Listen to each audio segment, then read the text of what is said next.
হোসেন প্রধান অতিথি মহোদয়, জনাব রশিদ সাহেব উপজেলা চেয়ারম্যান বন্ধব,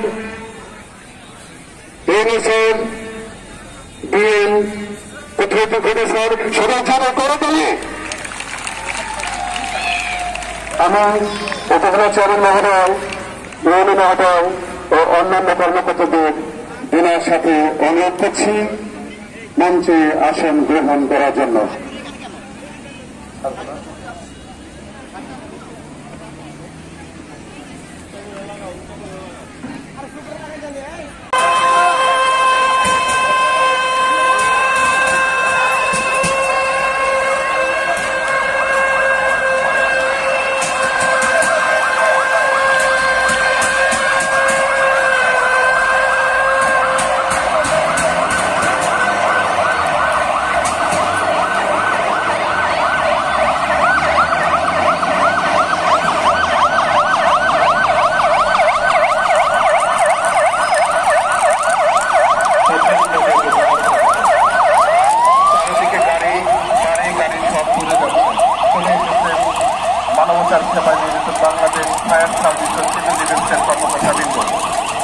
এখন আমরা দেখব কিভাবে অগ্নি নির্বাপক যন্ত্রের মাধ্যমে আগুন থেকে বাঁচানো হয় ঘরবাড়িগুলোকে।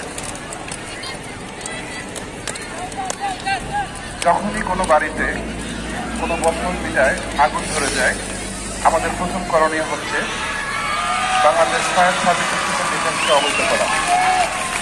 ধন্যবাদ।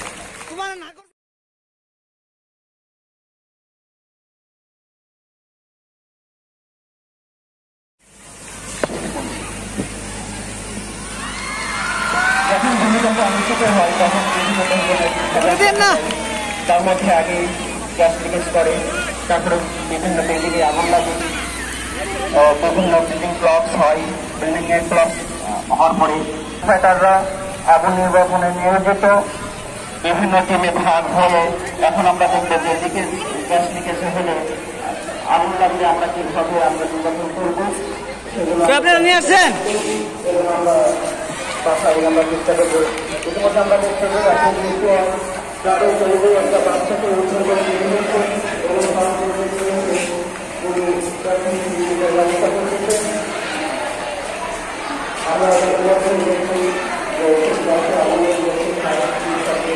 আমরা কিভাবে গ্যাসে দেখলাম।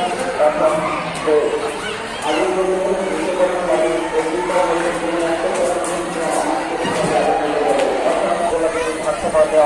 যখন আসতে পারবে না তখন আমাদের আগুন লেগে যাবে।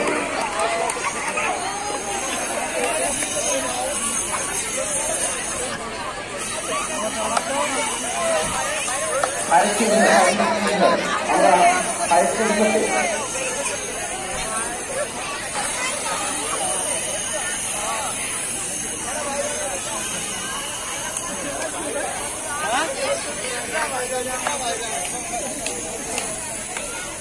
আমরা দেখতে পাচ্ছি ভবনে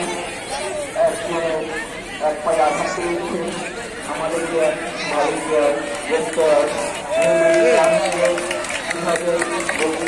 আসতে হবে।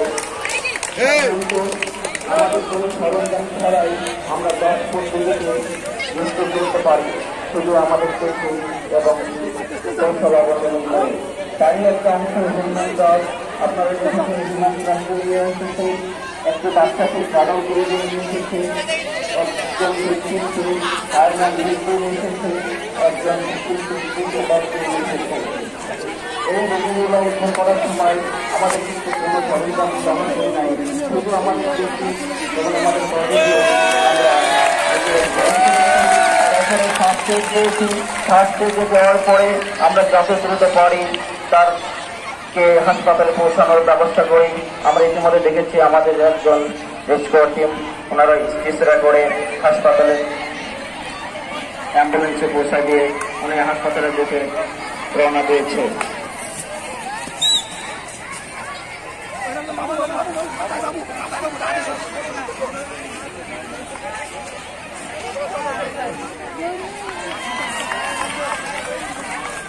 একটি ছোট্ট বাচ্চা তার মাথায় আঘাতপ্রাপ্ত হয়েছে মাথায় আঘাত পেলে আমাকে কিভাবে ফার্স্ট এড দিব, আমরা সেই ব্যান্ডেজ করে তারপরে হাসপাতালে পৌঁছানোর ব্যবস্থা করেছে।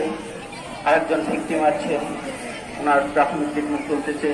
ওনার প্রাথমিক ট্রিটমেন্ট দেওয়ার পরে আমরা হাসপাতালে পৌঁছানোর ব্যবস্থা করব। একটি কথা মনে রাখবেন, একটি দুর্ঘটনা আজীবনের কান্না। আমরা যদি সচেতন থাকি, সতর্ক থাকি, তাহলে আমরা যে কোনো দুর্ঘটনা থেকে আমরা নিজেকে সেফ রাখতে পারবো। ভূমিকম্পের টেকটনিক প্লেট আছে, এই 7টা টেকটনিক প্লেটের মধ্যে আমাদের এই বাংলাদেশ এই দেশটা কারণ হচ্ছে, যদি আমরা বহুতলী ভবন থাকি তাহলে আমরা বহুতল ভবনের মধ্যেই আশ্রয় গ্রহণ করব। কারণ একটা বিল্ডিং যেভাবে কোলাপস হোক না কেন, যেভাবে ভেঙে পড়ুক না কেন, বিল্ডিং এর মধ্যে ফাঁকা স্পেস থাকবে। আর এই ভয়েড স্পেসেই আমরা অবস্থান গ্রহণ করব। সেই ভয়েড স্পেস গুলো হচ্ছে বেসমেন্ট, সিঁড়ির নিচে, ঘরের কর্নার, বাথরুম, এর পাশে। এগুলি সময় অবহিত করবে যে আমরা এটা শিখে আসছি।